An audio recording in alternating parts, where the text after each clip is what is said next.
पहले तेज गेंदबाज मोहम्मद आमिर, उसके बाद ऑलराउंडर इमाद वसीम और अब क्या हारिस रऊफ।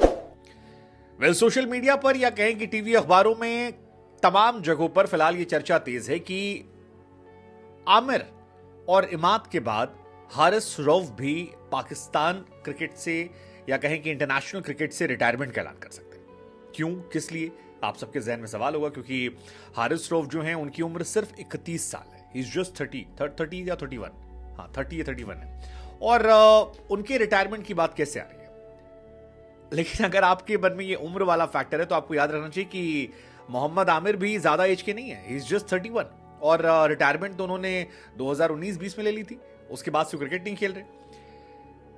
फिलहाल ये नामुमकिन जैसा नहीं, मतलब पहली नजर में हो सकता है ये खबर आपको अफवाह लग रही हो, लेकिन जब आप इसके बाकी कॉन्टेक्स्ट देखेंगे तो आपको ये हैरान नहीं करेगी। और उसकी वजह है हाल फिलहाल में हारिस रऊफ के साथ जो घटनाक्रम हुई, जिस तरह से चीजें हुई, उसके बाद ऐसा लगता है कि हारिस रऊफ भी ऐसा कर सकते हैं। क्यों?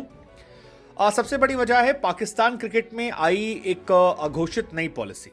ऑफिशियल नहीं हुई है, बार बार हफीज कह रहे हैं कि बहुत ही जल्दी एनओसी को लेकर पॉलिसी जो है वो जारी कर दी जाएगी, लेकिन ऐसा माना जा रहा है कि पाकिस्तान क्रिकेट एक नई पॉलिसी लेकर आ रहा है जहां पर खिलाड़ियों को लीग क्रिकेट में लिमिटेड लीग खेलने की परमिशन होगी। और वो जो एनओसी मिलता है उस मतलब इनिशियली कहानी निकलकर 2 शायद लीग को आई है कि 2 लीग आप खेल सकते हैं पीएसएल के अलावा, या 2 शायद एक भी हो, पता नहीं, लेकिन 2 की चर्चाएं अभी तक हमने सुनी है। एनओसी को लेकर पॉलिसी क्या नहीं आती वो देखने वाली बात होगी। वो हफीज साहब अपने तमाम स्टेटमेंट में कह रहे हैं। हफीज ने भी अपने प्रेस कॉन्फ्रेंस में इस बात का बार बार जिक्र किया और स्पेशली उन्हें एक्सपोज करने की कोशिश की, जिसमें कहा कि हमने इनकी बॉडी का ट्रीटमेंट चेकअप करवाया, जिसमें फिजियो ने देखा और फिजियो ने कहा कि ही इज कंप्लीटली फिट।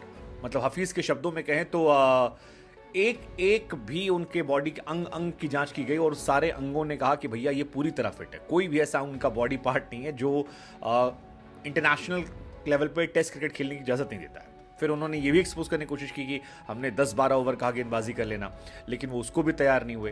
तो अगर आप कॉन्ट्रैक्टेड प्लेयर हैं और आपको मौका मिला है तो फिर ये तरीका नहीं चल पाएगा। और फिर हफीज ने यह भी कहा कि कॉन्ट्रैक्ट में अगर आपका नहीं नाम है तो आगे कॉन्ट्रैक्ट हम रिवाइव करेंगे, उन खिलाड़ियों को मौका देंगे जो हर फॉर्मेट खेलेंगे। उन्होंने तो कहा कि मैंने आमिर को भी कॉल किया था, मैंने कॉल किया था सबको, लेकिन आमिर ने भी कहा कि अब आई हैव मूव्ड ऑन और अब थैंक यू सो मच जी, जितना होना था हो गया, अब आगे